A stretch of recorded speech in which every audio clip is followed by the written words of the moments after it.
दक्षिण पश्चिम विधानसभा भोपाल आप सभी धर्म प्रेमी बंधुओं से जय भीम जय भीम।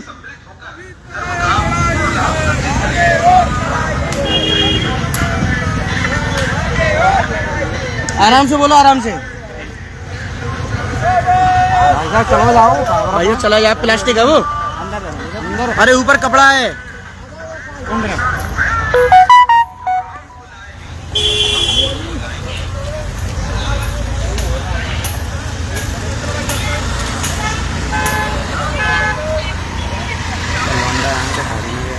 राजकुमार एक साथ है, यही वहाँ यूट्यूब पे आशीष भैया थोड़ा धीमे, बस इसी स्पीड पे चलने दो।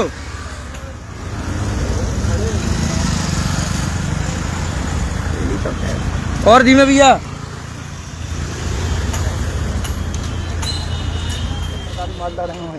तो नमस्कार, मैं निरंजन सिंह और आप देख रहे हैं आपके अपने यूट्यूब चैनल बहुजन साथी को। दरअसल आपको बता दें, हम मौजूद हैं मध्य प्रदेश की राजधानी भोपाल में। कुछ दिनों पहले आपने देखा होगा हमारे चैनल पर एक इंटरव्यू आया था जिसमें हमने बताया था आपको कि एक यात्रा चलने वाली है मुरैना से भोपाल तक। जो तमाम मुद्दे हैं समाज से जुड़े हुए, 2018 में SC/ST एक्ट के जो केस थे उन्हें वापस कराने के लिए, बैकलॉग भर्तियां, बौद्ध भिक्षुओं पर जिस प्रकार से अत्याचार हुए उसके खिलाफ एक यात्रा बहुजन समाज के युवा राजवीर अग्निहोत्री जी मुरैना से लेकर आए। हमारे साथ आज उनका समापन था और बातचीत करते हैं क्या कुछ कठिनाइयाँ उनको लगी इस यात्रा में, क्या कुछ उनको सीखने को मिला। तो भाई साहब पहले तो आपका स्वागत है। आपका बहुत बहुत धन्यवाद, शुक्रिया। क्या आपने एक लंबी यात्रा की है, क्या सीखने को मिला आपको इस यात्रा से? इस यात्रा से हमने ये सीखा कि आपको हर परिस्थिति में धैर्य बनाए रखना है और अपने आप पे भरोसा रखना है। आपका कॉन्फिडेंस बिल्कुल लो नहीं होना चाहिए, कॉन्फिडेंस आपका हाई होना चाहिए। और निश्चित ही जैसी भी परेशानियां आएंगी उनसे निपटने के लिए तथागत बुद्ध की कृपा से, प्रकृति के आशीर्वाद से कुछ ना कुछ रास्ता निकलता है और निश्चित ही आप अपने रास्ते में जहाँ जिधर जा रहे हो आगे बढ़ोगे। जब आप चले मुरैना से, कितने लोगों ने आपका सहयोग किया, कितने लोग आपको गलत बोल रहे थे, अरे ये तो फालतू है, ये वो है, कितने लोगों की आपने सुनी? देखो, निश्चित ही जब आप समाज का और राजनीति का ये नियम है, राजनीति में लोग, जिन लोगों को आप आगे बढ़ाओगे वो लोग निश्चित ही आपको काटेंगे, आपको परेशान करेंगे, आपके सर पे पैर रख के आगे जाना चाहेंगे। जिन लोगों को आप शिक्षा दोगे, अनुभव दोगे, वो सारे लोग आपके इस तरह का काम करेंगे।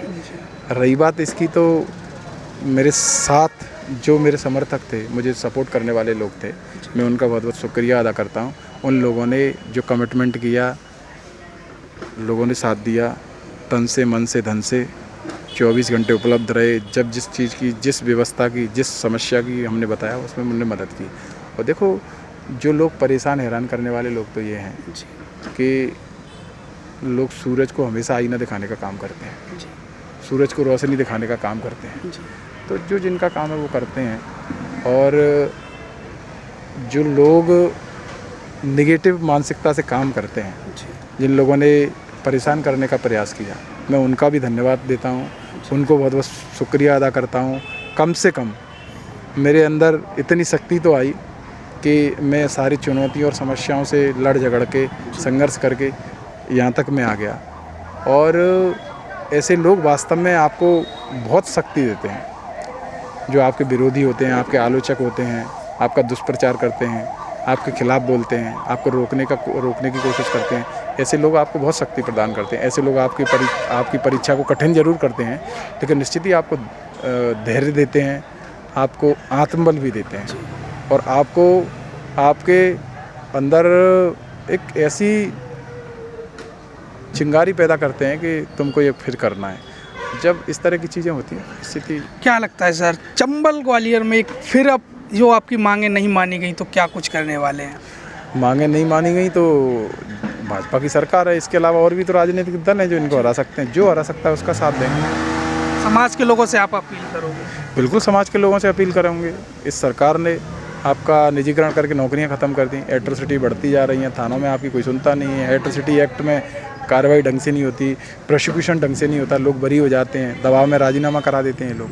तो निश्चित ही ये सरकार है ये इस व्यवस्था की सरकार है, गैर बराबरी की। और गैर बराबरी के लोग बहुजन समाज को कभी सुखमय देखना नहीं पसंद करते। वो उस पुरानी व्यवस्था को लाना चाहते हैं, लगभग ला चुके हैं। समाज के लोग सो रहे हैं। मैं तो बस इनसे ये कहना चाहता हूँ, उनसे ये कहना चाहता हूँ कि सबसे पहले कटे हुए पैर को मत देखो, गले के फंदे को देखो। ये भारतीय जनता पार्टी बहुजन समाज के लिए गले का फंदा है। अगर आपने इसको नहीं हराया तो आने वाले समय में आप ना अपने पैर को ठीक करने लायक रहोगे, ना अपने हाथ को ठीक कर किसी भी सूरत में स्थिति नहीं रहोगे। ये हर हाल में संविधान को बदलने वाले हैं। अभी देखो इनने वन नेशन वन इलेक्शन का वो किया है। तो ये आप बताइए, अभी 1 साल पहले अभी कर्नाटक की सरकार चुनी है, संविधान से सरकार चुनी है, लोगों ने वोट दिया है, दुनिया भर का पैसा जनता का खर्च किया है। क्या उसको आप बदलना चाहते हो क्या? बोलिए ना। जनता ने उसका लोगों का सम्मान किया, जनमत दिया। आप संविधान की बात करते हो और लोकतंत्र की बात करते हो। इसका मतलब ये है कि आप लोकतंत्र से नफरत करते हो, लोकतंत्र में भरोसा नहीं है, आपका संविधान में भरोसा नहीं है, बाबा साहब के विचारों में भरोसा नहीं है। और अभी आपने ये भी देखा होगा कि तमिलनाडु में उसमें तेलंगाना में केसीआर वो बाबा साहब का नाम लेता है, लेकिन वो संविधान का सबसे बड़ा दुश्मन है। तो जय भीम करने वाला व्यक्ति अम्बेडकरवादी नहीं है। हर एक पार्टी जो बाबा साहब का नाम लेती है, बाबा साहब का नाम लेके कुछ समाज में काम कर रही है, वो ज़रूरी नहीं है कि वो आप बहुजन समाज की हितैषी हो सकती है। लोग बहुजन समाज के विरोधी भी हो सकते हैं। सबसे अच्छी बात यह है कि भारतीय जनता पार्टी से, वर्तमान सरकार से आप कैसे निजात पा सकते हैं। इसके पाने के लिए जो पार्टी इनको हरा सकती है उसका साथ दीजिए। नहीं तो आने वाले समय में ना संविधान रहेगा, ना आप रहेंगे, ना बच्चे रहेंगे, ना हम रहेंगे, ना भविष्य रहेगा। मनुस्मृति लागू हो जाएगी, वर्ण व्यवस्था लागू होगी। शूद्रों का काम गुलामी सेवा करने का रहेगा। हमारी बहन बेटियों को उठा के वो जो कुछ भी करेंगे उनका संविधान मानना पड़ेगा, उनके आदेश मानने पड़ेंगे। सबसे बेहतर समाज के लिए अभी भी समय है, जागने का समय है। समाज जाग जाए, इस सरकार को चुनाव में हराने का पूरी बीड़ा उठा ले।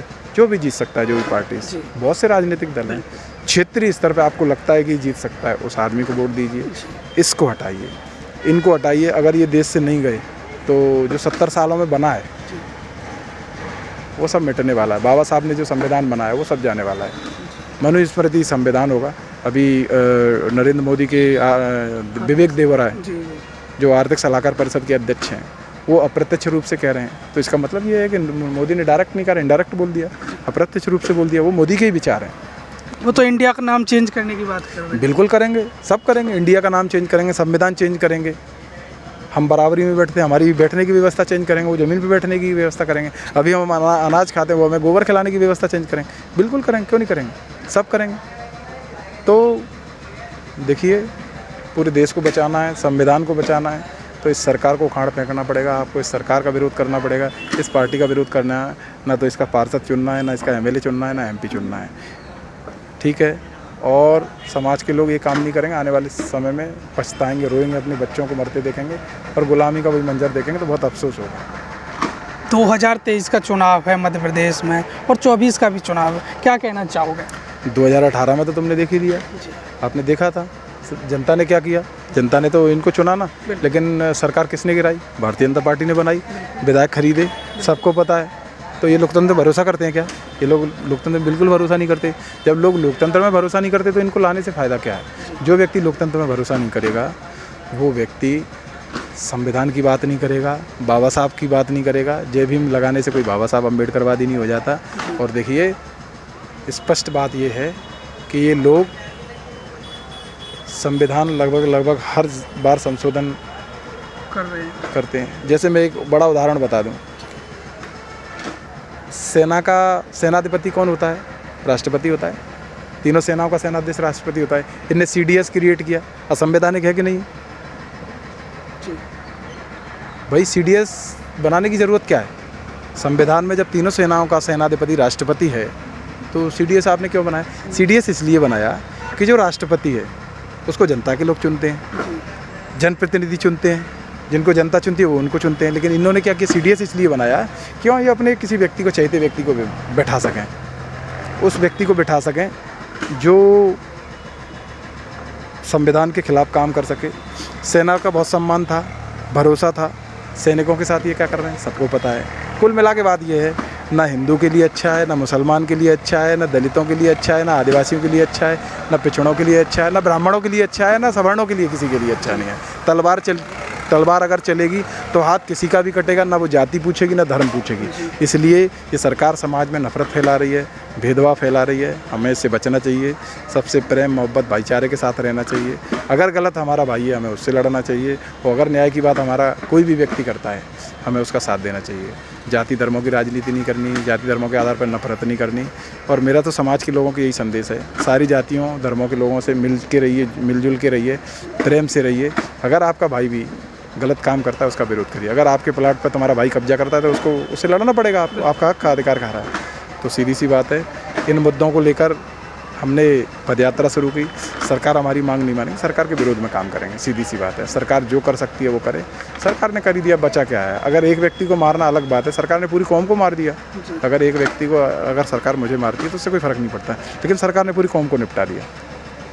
तो सीधी सी बात है, हम इनके विरोध में जाएंगे। तो ये हमारे साथ मौजूद थे राजवीर अग्निहोत्री जी। उन्होंने कहा कि मैं मरने के लिए तैयार हूँ, अगर कौम बचती है, कौम के लिए हम मरने के लिए तैयार हैं। और लगातार जो मांगे वो मांग कर रहे हैं, वो कहीं ना कहीं बहुजन समाज के हक अधिकार की मांगे हैं। तो राजवीर अग्निहोत्री जी इस यात्रा को, भीम जन जागृति यात्रा को मोरेना से भोपाल तक लेकर आए। इस वीडियो को देखने के लिए आप सभी का बहुत बहुत धन्यवाद। इस वीडियो को ज़्यादा से ज़्यादा शेयर करें, चैनल को सब्सक्राइब करें, पेज को फॉलो करें। बहुत बहुत